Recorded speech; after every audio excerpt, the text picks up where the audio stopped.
Welcome back to tacNtrack. I'm Brad. And I'm Gil. And today we're talking about the 5th or 6th annual Honolulu Hidden Handgun Hoedown that we attended the other day.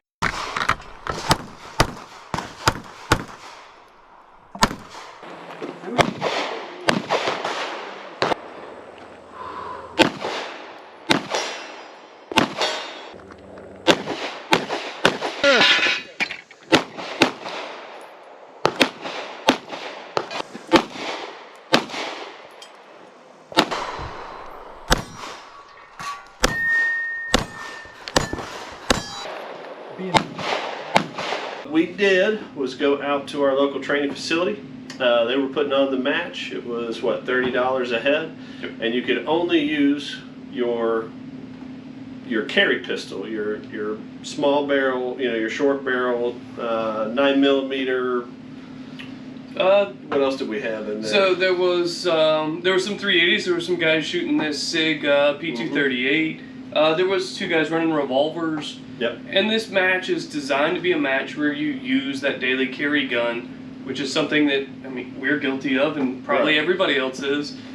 That's the gun that you carry every day, but it's the gun that you shoot very little. Mm-hmm. So I chose to use the Glock 26.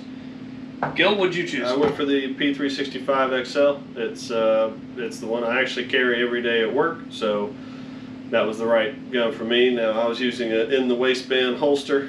He had outside. That was probably the way to go, but you are in a lot of instances drawing from the holster or with the gun placed on a table. There were actually some really fun rounds in that match. Yeah, and at the end of this video, we'll show you guys all the footage of us shooting it, and I'll kind of walk us through what's going on and the setup of these kind of as we're watching that. That'll be all the way at the end. The reason I chose to shoot from an outside the waistband holster was because it wouldn't fit inside the waistband with my getup. And I did dress for the occasion. Yeah. Maybe a little over the top. What it ended up being is a bunch of grown men going and playing dress up and shooting guns. So everyone's got their best Hawaiian shirt on. And Brad comes rolling up with a coconut bikini on top of his clothes, a lei around his neck, which got confusing because a lot of the civilian targets were also wearing leis, the ones you're not supposed to shoot, and a nice skirt too. Honestly, I didn't put that much thought into my outfit, but it paid off, didn't it? Well, you did have jorts. I did have jorts. So let's talk a little bit about the selection of guns, because I could have taken the Sig here, which I honestly feel like may be a better gun and maybe more appropriate for the competition than the Glock that I actually took. Yeah. So we didn't know this going into this match because we kind of showed up blind. We knew we needed to bring a small handgun, so we showed up with a small handgun and ready to shoot. So the limits of this competition was 6 rounds per magazine. Mm-hmm. So this negates all the capacity benefits of the Glock 26 or the P365, which was the most common gun there. There was a lot of P365s and P365XLs for a really good reason. Yeah. The Glock offered me a benefit that you don't get with either one of the 2 Sigs on the table. Readily available, plentiful mag supply. Yeah. Now, this may have actually been a detriment to me in the competition because I was able to shoot a lot of rounds. There was a single stage where I went through 9 magazines. Yeah. With that being said, I didn't miss very many targets. I engaged everything, but I spent a lot of time reloading, and that time may have been better spent moving on. Yeah, so a lot of the stages were set up where you would need a minimum of 18 rounds. And I only had 4 magazines at 6 apiece, so I really had to count my shots. If I didn't feel like I got 2 bullets in the A-B target zone, I had to decide if it was worth throwing another round at it or moving on to the next one so I could finish that stage. It would have been nice to have some extra magazines, but I didn't realize going in that we were going to be limited to 6. If I could have used the 10 to 15 rounds that the mags can hold, I probably would have done fine. But there were certainly some times where I could have used some more magazines.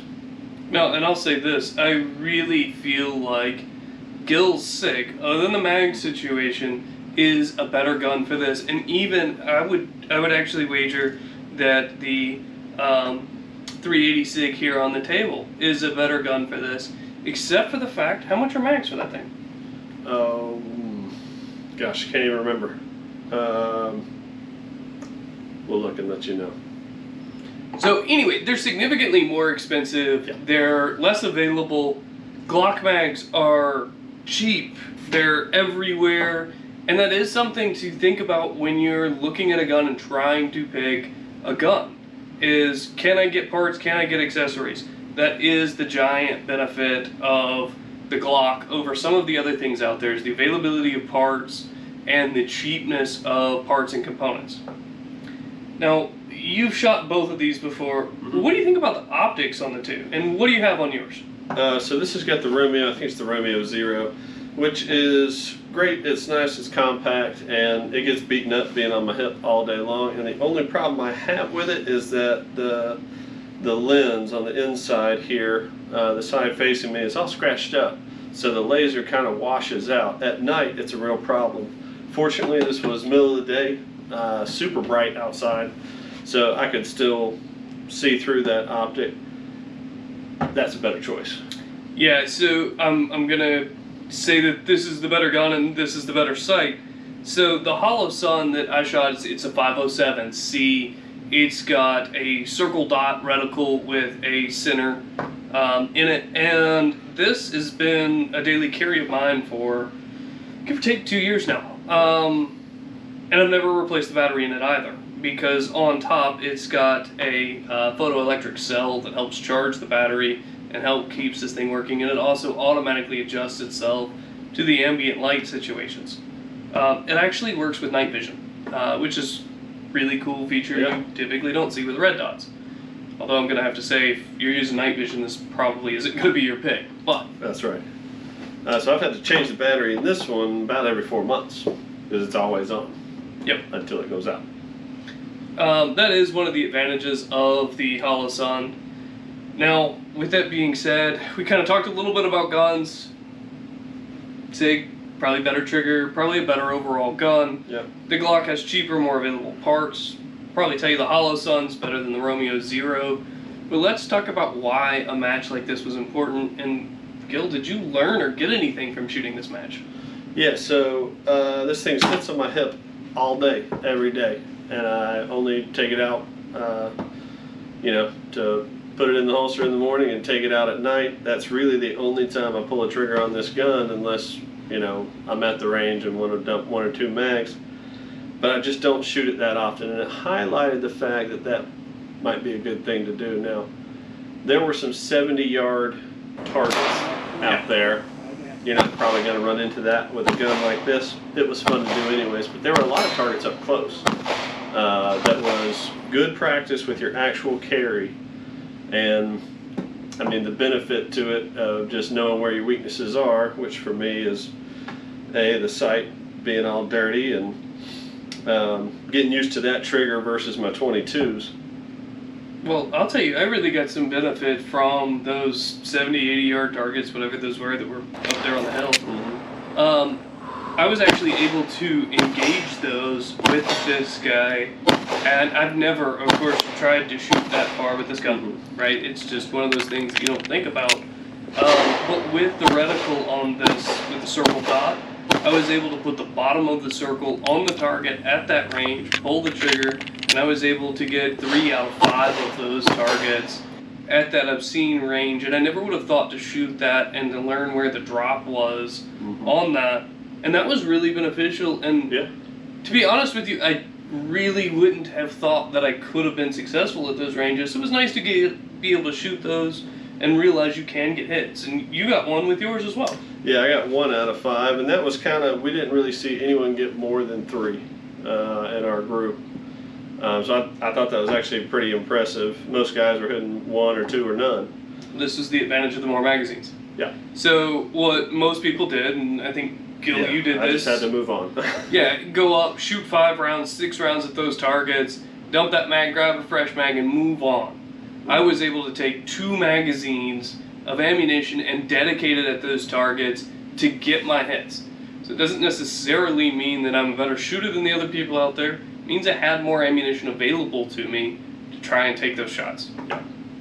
Yeah, that's a huge advantage over having to count and trying to run 70 yards on them. If I could have had 2 magazines to engage those targets, would have been a lot better than just one. You know, to take 2 shots at each target and see if you're low left, aim a little bit higher to the right, and you know, maybe you'll get it, but it just wasn't happening with only 4 magazines. So one of the other things that I learned from this is kind of a move sight and the way you think, and especially when we're used to shooting these larger handguns, the felt recoil is a lot less than these little guys. As soon as you start shortening those guide rods and springs, your recoil starts really being amplified. And to take a one-handed shot, which we were supposed to do more of than either one of us did. Right. But those one-handed shots with these little guns were really troublesome. And I actually went back and watched some of the footage. And I think you're the only person who did this, and I thought it was really creative. So there's one of the stages where you run up, there's a target directly in front of you that you have to engage without hitting any of the no-shoots behind it. So you gotta kind of keep track of those, and then there's a series of targets out there. What Gil did is he ducked underneath the target to engage other targets. I didn't see anybody else pull that. I didn't either, but I was like, this is genius. It was genius, and you know, I didn't actually even notice it at the time that he did it. It wasn't until I went back and was watching the film, and that's just a great way for your mind to think about using cover, using concealment, and thinking a little bit outside of the box. And I feel like that kind of information is really good, and I don't feel like you're going to get that unless you go shoot a match like this. Yeah, it took me a while to get into going to the matches because, boy, it's hot out there. It just doesn't sound fun to go stand in the sun and run around and carry dummies and all that out in the sun, but it actually is. Dress appropriately in your best Hawaiian and cut off shorts. But you know, once you're out there, they're always going to have coolers at every range. You can stay cool and in the shade for most of the day, but getting out there and practicing with your kit is valuable. I tell you one thing I did learn too, that I never knew going into this match specifically. The hotter it gets, the further your coconuts sink. That's true. By the end of the day, he is sagging down to about here. So with that being said, let's take a look at some of the footage from the match. I'll kind of walk you guys through this and explain everything that's going on here. And like always, please like, comment, and subscribe. We'll see you next time on tacNtrack. Thanks, guys. All right, is the shooter ready? Ready. First stage we shot started off with a stage rifle. Pick up the stage rifle, engage the single clay target. There's no makeups here. Switch to your handgun, and the setup of this is that you're at a shooting range, pull out your handgun to finish the targets, and the People's Liberation Army attacks. This is the first stage of the day, and this is the first time we got a taste of how fast those 6 rounds really go through the targets. So we engage these plates in front of us, run forward, engage this single very close range target without hitting any of the targets behind it. And the key to this is to be sure you don't hit any of the hostages back there. Now from here you were supposed to be able to engage with 2 hands, and this is the first time I have a malfunction on the day. Able to clear it somewhat quickly, but I drop a whole magazine worth of ammunition here. Go back to work from there. Now the next part of this, we run forward to those 3 barrels right there once we've hit all of these targets that we can get from here. And from there we're supposed to engage one hand, strong hand only. And this is the first procedural of the day for me, and I don't realize it until halfway through shooting these targets up front that I did not engage these strong hand only. Take my time, re-engage the same targets that I engaged from further back, just to be sure I get my hits. Right here is about where I realize I've made a mistake and need to be shooting this one-handed. Finish these targets off, and we'll take a look at Gil's run. Forgot about the strong hand. Does the shooter understand the course fire? Sorta. Alright, so we've got Gil's first stage of the day. He's got that beautiful stage rifle right there in front of him. Shoot ready. Stand by. Now from here, he's going to grab that, engage that single clay target. Once again, there's no makeups here. So he gets a hit right there, dumps it into the barrel, and starts to engage these 4 plate targets in front of him. He only needs 1 hit on each.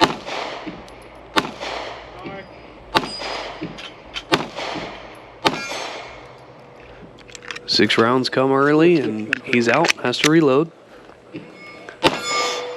Run down the alley, engage that target immediately in front of you without hitting any of the ones behind it.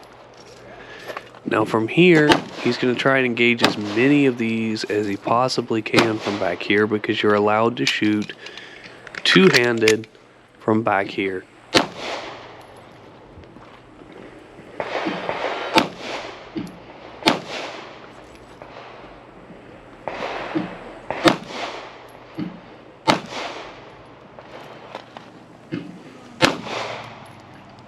Now here we go to reload to mag number 4. This is going to become important here in just a second. Run forward to the barrels. From here we're supposed to be strong hand only. Gil forgets just like I did. And he's out of ammo. That's all I got. Yeah, all right. Show clear, slide forward. Ready. Stand by. Alright, this stage starts with both hands on the barrel. You can go either right or left. I opted to go right. Engage the targets downrange. Now, these hostages here have an additional penalty associated with them if you actually break the lay. 10-second penalty for the lays. So you want to be really careful not to hit the hostages, but to still get hits on these targets. Now we start engaging the targets on the hill. The far one here is give or take 85 yards. So that's pretty far with a handgun like this. And we start taking these down. These take a little bit more time, a little bit more effort.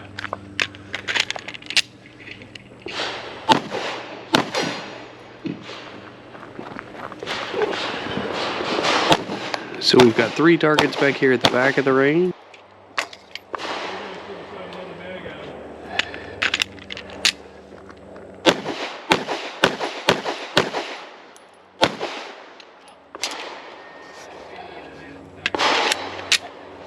So really use some more ammunition than I probably should have here.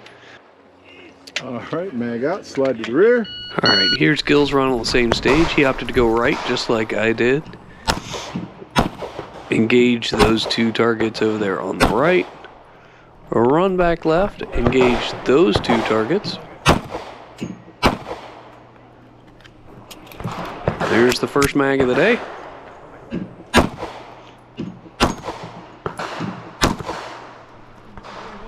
Now he gets to start to work on those long-range targets.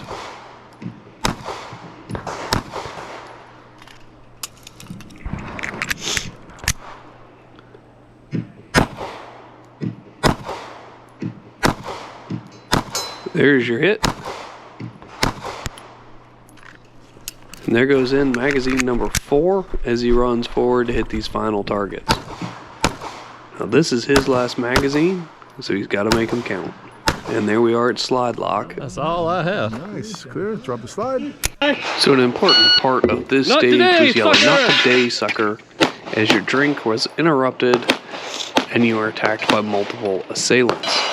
The 2 targets on the right begin moving immediately. The first one is rotating back and forth, and you only have 3 revolutions to hit it. And one of them has to be engaged strong hand only. So I opted to engage the second one, the swinger, strong hand only. Then we go to work on these targets from cover as we move our way forward to the end of the stage.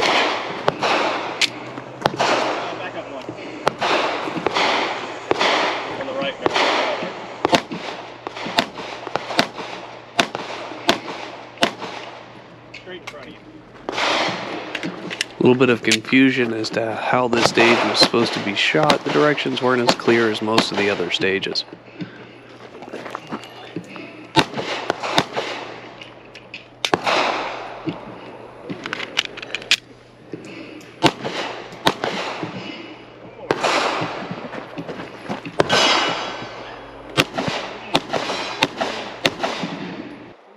Ready. Stand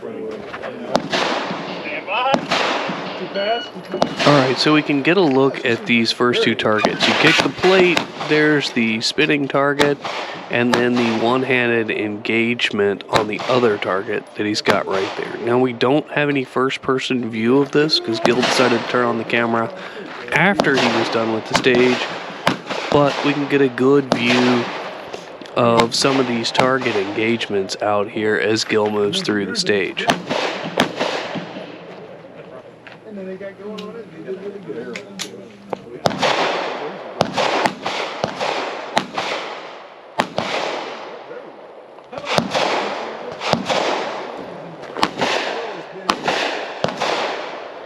Basically just fly by the seat of his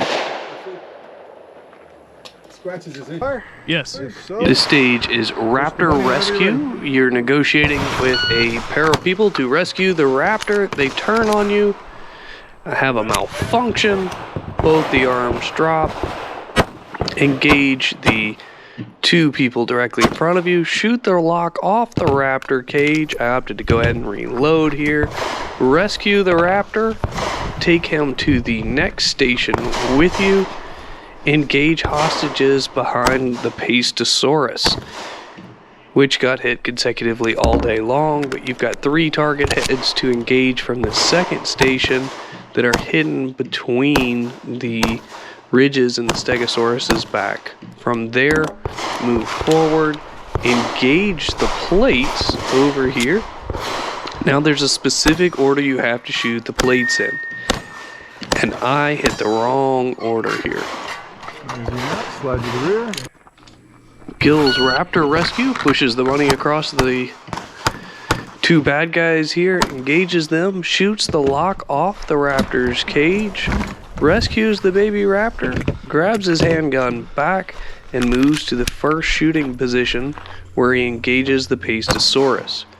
He's got those same 3 head targets to engage, and then from there he'll move forward to the next station and engage all of the falling plates. Now the falling plate on the left just doesn't fall, but we did get hits here, and he once again shoots it in the incorrect order.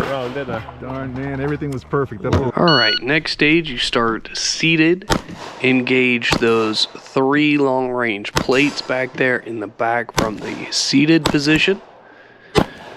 Go through our first magazine change here, go back and re-engage that final one, move forward to the left. These are falling very small plate targets that we're engaging here from directly in between the hostages. Another magazine swap here. Start getting those to finally fall. And then from here we need to move to the station to our right.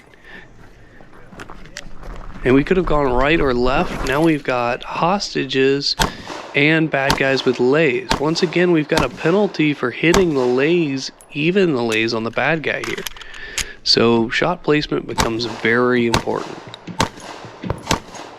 From here, we're going to run forward to the same targets that we were engaging from the seated position, and we have to engage them strong hand only. Seem to be able to get by with this fairly decently, except for that center one.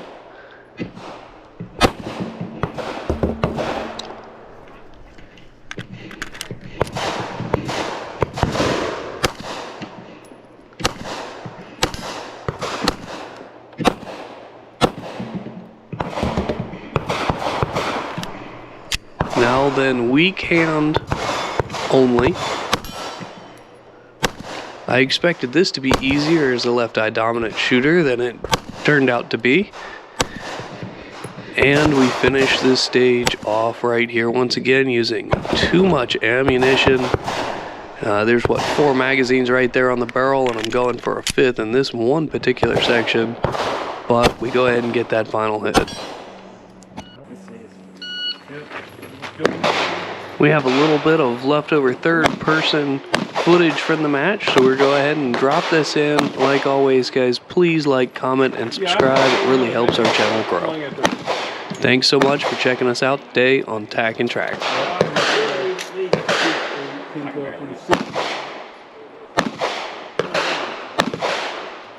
21 total, Terry. 2, 4, 6.